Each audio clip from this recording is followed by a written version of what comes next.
Our first session today is really here to set the stage for some of the water issues in the Chihuahua Desert and in the Big Bend region. Please welcome Dr. Urbanzik and Dr. Mace to the stage. Dr. Urbanzik is a geologist here at Sul Ross State University and director of the Rio Grande Research Center. His research interests include groundwater and surface water studies in West Texas, studies on geomorphology along the Rio Grande, and at the state level, he's very active in the policy arena. He has helped develop some of the models for Texas Water Development Board. He's a member of the Basin to Bay Expert Science Team for the Upper Rio Grande, and also serves as the director of the Brewster County Groundwater Conservation District. We also, to the left, is Dr. Mace. Dr. Mace is the Executive Director and Chief Water Policy Officer at the Meadows Center for Water and Environment at Texas State University, our sister university. I think I told Robert last night is our center, or this idea of our center being repackaged, is we want to be what he is and what his center is when we grow up. So it's a great model for us to follow. Robert has over 30 years experience in hydrology, hydrogeology, and water policy, most of it in Texas. So please welcome these two gentlemen and experts to the stage. Thank you. All right, we're going to go ahead and stand so folks in the back can see us. Such a great feeling to have so many folks here interested in water. All right, you got your board? Yeah, I hope I can. Yeah, this is working good. All right, this is one of my favorite quotes. James Michener. Water, not oil, is the lifeblood of Texas. That's not a jab at the oil folks, but it's just a reminder. Yeah, there's some oil folks smiling up front here. It's just a reminder, you know, it's kind of weird lecturing to people in the desert about the importance of water. You all know the importance of water, but you know, we need it for everything. Agriculture, environments, for communities, for ranching, and we need water for oil and gas, as we know, with hydraulic fracturing and all that stuff. Would you agree? I agree with that. Right, next slide. So we've got a series of slides just for us to riff off of.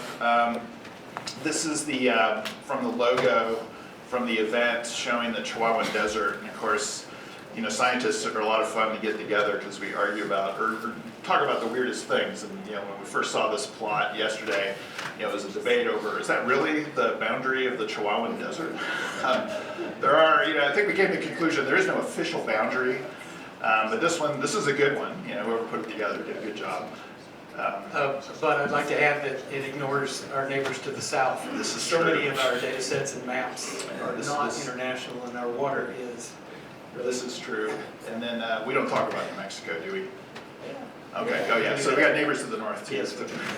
Yeah. My only complaint about the Chihuahua Desert is I wish it had a more macho name, like Frothing Pitbull Desert or something. But they didn't ask me about what the name of the desert is, so we'll go with Chihuahua. All right. Next slide. Rainfall.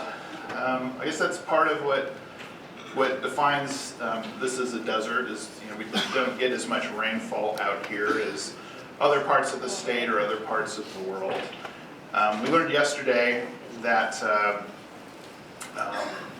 these numbers, these are inches per year average. I like to say there's no such thing as an average year in Texas, but we learned yesterday that these long-term averages, which are generally calculated over 30 years, have actually gone down to as much as 5 inches per year. Is Jeff Bennett in the house? I think some of the numbers were up to 5 inches. 5 inches, yeah. Decline. Down. So an annual. So suggesting that there's a drying, long-term drying that's occurring out in this part of the state. Do you know why we get this little blob of higher rainfall coming through here, Kevin? I think I do. Testing him. Of course, we all know that it's an elevation control. Higher elevations get more precipitation, and lower elevations get less, and then that directly influences how much of that water might recharge into a groundwater or flow to the river either way. But yes, there's a definite elevation control. Yeah, the geeky term is the orographic effect. Orographic. Yes. Awesome. All right. So to yin the yang of rainfall, we've got evaporation. Now this is average annual evaporation inches per year from like a lake surface. We don't have this much water to evaporate out here. What's useful about knowing this as a hydrologist is that when you have so much more evaporation compared to rainfall, it's a difficult area to get recharge to aquifers or to get runoff. Right, and a lot of the recharge, the structure of some of the recharge models include topography also.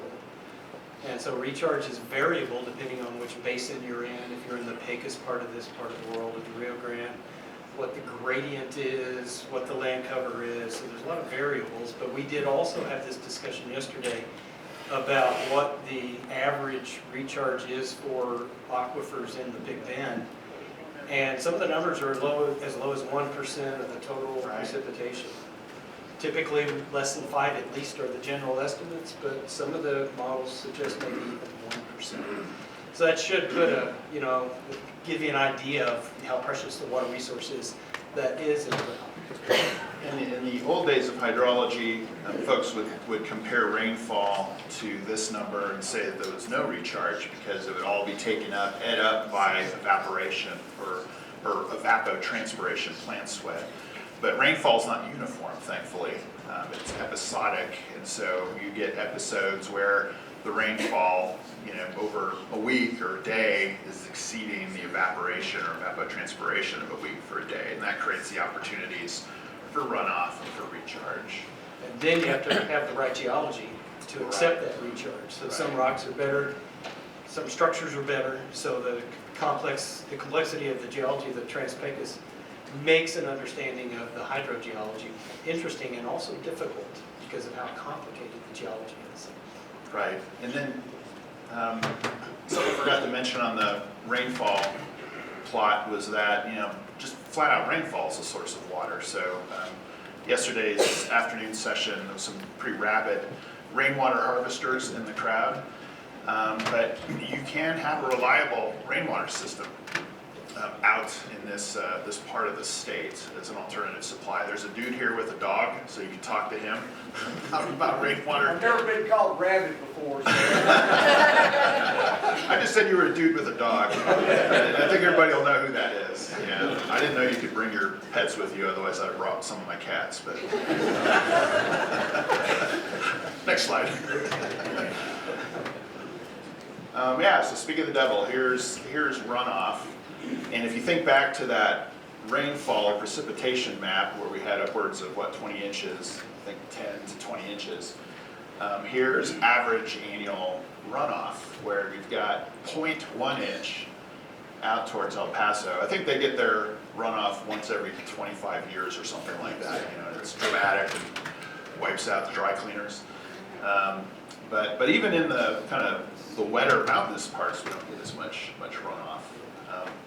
What do you see? You live out here. Yeah, we see it. But it also, some of those models I mentioned, and Jeff Bennett and Steve Fincher in the crowd probably, it's their work, but there's a redistribution component to some of those recharge models such that if the runoff does move that precipitation out into the salt basin, it's not going to recharge. So there's a lot of, just getting back to that fact that the recharge models are pretty complex and point to pretty small numbers. I know in a lot of the basins, kind of the thought recharge works with mountain front recharge, so it comes off the mountains. It's got to get to the right geology, right, to make it into the aquifer. Of course, I'm a geologist, so I want to promote my discipline, job security. Yes, all the high energy deposits are right there on the flanks. Yeah. Okay. All right. Okay, rivers. So you've got the major rivers up here. Of course, there's the Rio Grande, the Pecos. With the Rio Grande, there's been interstate and intercountry concerns about management. We've got the Rio Conchos here. You know, some folks say the Rio Grande, there's an upper and a lower, and it ends a bit past El Paso, and then the lower Rio Grande starts with the Rio Conchos coming back in. And then the Pecos River, and of course there's been lawsuits in the past between Texas and New Mexico. Texas won. And that was related to groundwater production in New Mexico that was pulling water out of the Pecos River, decreasing flows to Texas. And in fact, the more recent lawsuit, which I think is technically still ongoing, I think there was an agreement, and maybe the current administration is not on board with it, but that's also a surface water groundwater interaction, where groundwater pumping in the Rio Grande alluvium is affecting flows in the Rio Grande, releases from Elephant Butte. So we have, he mentioned the change in the Rio Grande, the Forgotten Reach below Fort Quitman down to where the Rio Conchos comes in. Very little flow in the river there. Upstream diversions have essentially the appropriation of the water in the river is 100%. So it really shouldn't be if people are using their water. That's the way it is. And then there's a treaty from 1944 that stipulates deliveries from the Rio Conchos and some other tributaries from Mexico, which actually allows our water, or our river in Big Bend, to sort of be rejuvenated. Most of the water is actually from there. And then the Pecos, there's a compact between the states regarding both the Rio Grande and the Pecos that are part of that lawsuit that we just talked about. Yeah, there was, since we're telling stories, there was some interesting stories that New Mexico was so upset at Texas winning that lawsuit that somebody proposed in New Mexico putting a well field north of Del City in New Mexico, intercept that water coming into the Del City area, piping it and dumping it into the Pecos to meet needs. And then another proposal was to come into Texas, put a well field in the aquifer across the border, pipe it into New Mexico and dump it into the river. But they decided not to do that. Yeah, good. Well, we also mentioned yesterday that 20 years ago, the Rio Nuevo project, I think you brought it up. Yes. About producing water from the Shinati vicinity, which would be over here, and just putting it in the river and deliver it downstream. Yeah. So using the river as a pipeline or infrastructure. Well, as a boater in Big Bend, that might have been really good for boating activities. Another interesting little piece of history was, when I earlier in my career, when I first became kind of aware of the 1944 treaty with Mexico, I was thinking, well, I wonder if the U.S. had screwed Mexico on that deal or something, which is why they're having troubles producing the water. But actually, from what I've read, I'm sure there's people that will disagree with me, but Mexico got a pretty good deal on that. And part of what was going on there is that treaty, 1944, and Germany was flirting with Mexico as a potential ally in World War II, and so the United States was wanting to not upset Mexico too much and drive them into the hands of the Germans. So it's just some interesting geopolitical stuff. I'm not saying it's true, but I read somebody say that. Well, I think that was based on some climate data that's not the same climate we have today, so there may be some future issues with them being able to meet their delivery obligations. Last couple of years, it's been contentious about them delivering. Right. Well, and I think a lot of those deliveries, people are gambling on hurricane or tropical system. Right. Not unlike many of our other water supplies in Texas. So. Yeah. All right. Yeah. So the Water Development Board divides the aquifers of Texas into major and minor aquifers. And before I forget, you won't let me forget, there's also this other aquifer category. It's pretty much wherever, almost every place you drill, not every place, but almost every place you drill in the state, you're going to find groundwater. These are the major aquifers, and they're called major because it's big water over a big area. So, really good producing wells over a large geographic area. So we've got the Hueco Mesilla Bolsones, which of course is a major supply for El Paso, and Ciudad Juarez, because that aquifer does go into Mexico. Pecos Valley alluvium, which is used for municipal purposes, but also agriculture, and then a lot of water for hydraulic fracturings coming out up there. And then the Edwards Trinity Plateau, which municipal, some ag, and I think also water supplies for fracking. And that one continues farther to the east. Yeah, yeah, it goes really almost all the way to San Antonio and Austin, and then also goes south into Mexico. And it's, the Hueco Macia is erosional bits from the mountains that border it. The Pecos Valley alluvium is basically bits of the Rocky Mountains that have come down the Pecos River and dumped out. It's very similar to the Ogallala aquifer, a lot of loose sediments, and then that green Edwards Plateau is mostly limestones. There's some sands in there as well. And it represents that, from the geologic perspective, the period of time in the Cretaceous when North America was covered by the shallow inland sea, left that sequence of limestone. Good boating back then. Good boating back then.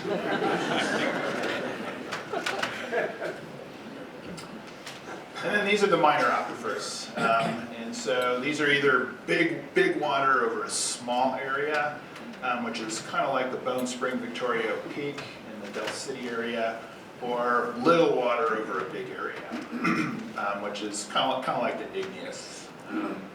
But we've got the Bone Spring Victoria Peak, Capitan Reef Complex. There's these two arms, those gray arms you see, the Rustler in blue, Dockham Aquifer, the igneous, and the West Texas Bolsonto, and the Marathon Aquifer.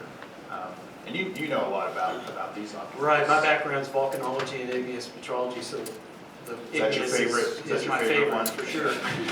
It's also not the one that's going to produce that much, really, so it's not really a target for production. It is really important to Fort Davis, Right. Martha and Alpine, the region, because that really is our water supply. And as we talked about yesterday, that boundary used to be three separate, one of them was here, one of them was over there, one of them was down there.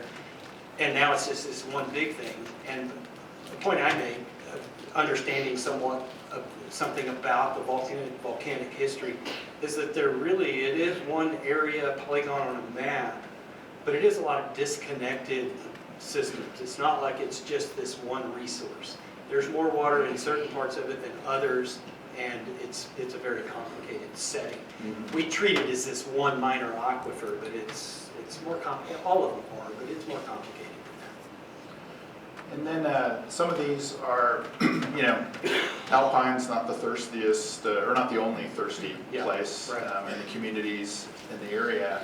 El Paso, with the Rio Grande, pretty much becoming very, very unreliable over the last 20, 30 years. They're looking for alternative supplies, and so they have, at least in the water plan project, Bone Spring Victoria Peak, owns some property in that western Weed Capitan Reef Complex, and I think you told me they still own some property in one of the West Texas Bolsones. They do, and near Van Horn too. Mm-hmm. Yeah. There's a reason for that. And then, I don't know if we have a slide about the other aquifer, Santa Elena. I don't think we do. You want to just say about that? From the perspective of the Brewster County Groundwater District, there's not a lot of color on the maps down there in South Brewster County. And so we have, and it falls under the category of that other category. It's not on the Water Development Board maps. The Santa Elena aquifer is in the Brewster County Groundwater District's rules, recognized that it's there, and basically I'm referring to an extension of what would be the Edwards Trinity, but just kind of the Edwards part of it. And there's been a lot of interest in the media and just in general recently with the influx of, or increase in tourism in Big Bend and vacation rentals, and people asking, what's the water supply like? Well, if you look at the Water Development Board maps, and you don't recognize there are other aquifers, you think there's nothing down there, but there is, and there is a water supply there. The water quality is not great, but we refer to it as the Santa Elena aquifer, and basically it makes up this southern part. The national park's a little bit different. It has a volcanic system, and that's an aquifer too. But there is water there. It's one of our data gaps. I really feel that we don't really understand how much is there and or what the impact is going to be of longer term protection from it. But a lot of us in the room, a lot of people have asked me, Charlie Ranch, Studi Butte Water Supply, Lahidas, Studi Butte RV Park, they're all using water mostly from that aquifer. And so that's a data gap. We recognize it's there. Water quality is a bit of an issue. That's why they have to do an reverse osmosis process mostly to utilize that. That's an important aquifer for us in Brewster County. Right. And if you're offended that your aquifer is minor, there's a dude here named Cody who works for the Water Development Board. You can let him know what you think. Next slide. Springs. I'll take off on this. So springs are windows into the groundwater. A spring exists because groundwater flows to the surface. You can see the diversity of springs across the Trans-Pecos here in all the different kinds of aquifers. Historically, there were more. We produce water, so springs like, for example, Alpine exists where it is because there was a spring. It's currently called Coconut Spring. The campus has a little lodge down there at it. There's no water there now, but there used to be, and that's a pretty similar story in a lot of places, but we do still have springs flowing. There's a diversity of them in the state park, Big Bend Ranch State Park, the national park. My favorite place in the world over here is the Lower Canyons. There's a huge spring system down there that's usually not on people's maps because it's difficult to get to and they're not very well recognized, but it's something Jeff Bennett, my colleague that's in the audience, and I have been looking at for quite some time. We consider that, really, I consider it Brewster County's premier springs. But again, it's not on the maps because it's really hard to get to. People don't realize they're there. I think they're a really important one to continue monitoring because they contribute. We learned yesterday that maybe in the past decade, the deliveries from the Rio Conchos into the Rio Grande are less than the total contribution of those springs on an average year over the last maybe decade. So if you're familiar with numbers of flow, these springs produce 250, 260 cubic feet per second to the river. In fact, today there's probably only a few CFS coming in from upstream. It's these springs make virtually all the flow in the river. And they contribute more than the Rio Conchos does. But that's not every year. It depends on which year it is. But it's a really important system for us. It's true across the state. The Water Development Board did a study a number of years ago that showed that 40% of surface water flow, rivers and streams, is originally sourced from groundwater, Right. as springs. Another number, if you're familiar, these springs produce, I said 250 cubic feet per second. That translates out to something like 165,000 acre feet per year. It's an important number. Those are when you're in an arid system, those are big numbers. Cool. And we're coming down to 7.5 minutes, so yeah, so I'll have to stop telling stories. Plow through. That's the danger of having professors lead things off, right? So this is showing groundwater conservation districts in the region. So these are the folks that have authority to regulate groundwater within certain parameters. And you're not only an esteemed professor here at Sul Ross University, you're also a board member. Yeah, they refer to us as directors. Directors. It makes me sound really important. It does. I'm one of the directors. I feel I'm impressed. Yeah, thank you. Next slide. This is these little red dots here are showing water wells that have been drilled since 2001. This is submitted well drillers reports from the Water Development Board. These aren't all the wells that are in the Water Development Board database, but these are the ones that let you see what's happened over the last 20 plus years. And not unexpectedly, there's a lot of wells drilled around Pecos with all the fracking activity, oil and gas activity. You see a lot of wells in the El Paso area. Again, big urban area. There's also a lot of agriculture up there. But it's also kind of interesting looking at the pattern more locally here, where you definitely see clusters of wells out in the mountains. What's going on there, Kevin? Yeah. I guess it's I think thanks to is it TikTok? What do the kids use these days? TikTok, social media, this part of the state is like a place to come to, not just for Texans, but folks across the country. Yeah, we said and the world. yesterday we're loving it to death. Yes. We hope that's not true. Yes, but that's we not are. true. And we're wanting it to give us water.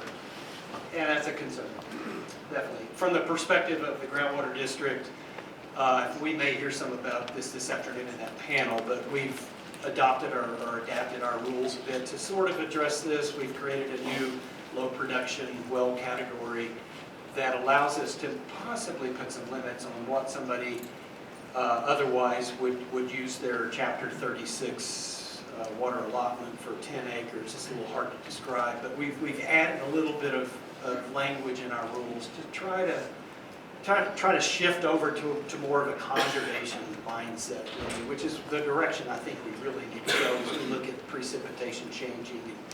You know, there's going to be water here, but and is there going to be enough? Well, it depends on how you define enough. Right?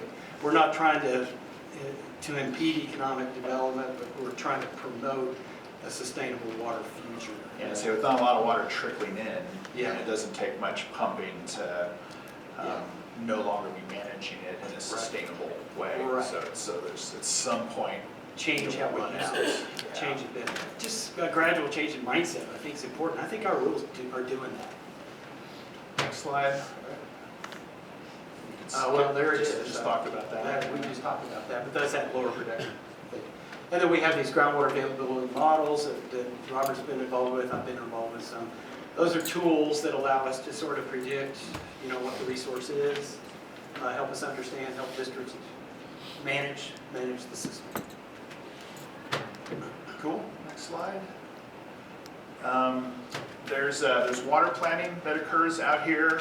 There's in the Chihuahuan Desert region, there's 3 regions. The primary one for this area is Far West Texas region, Region E. Next slide. They're looking 50 years into the future, and this is, I'm not going to go into great detail, but this is where they think the water is going to come from. And draw your attention to kind of the blue blobs up here, which are aquifers. And so it was mentioned in introductory comments that groundwater is a key supply for out here, and it is, because there isn't a whole lot of surface water around, and that's projected. Next slide. So this is showing where the new water is going to come from over the next 50 years, and that region E in groundwater is 54%, which includes groundwater desalination, in addition to fresh groundwater wells. And a lot of that's driven by El Paso, being the big dog in the doghouse here, and the thirstiest dog. There's also demand reduction and reuse and a little bit of surface water. Next slide.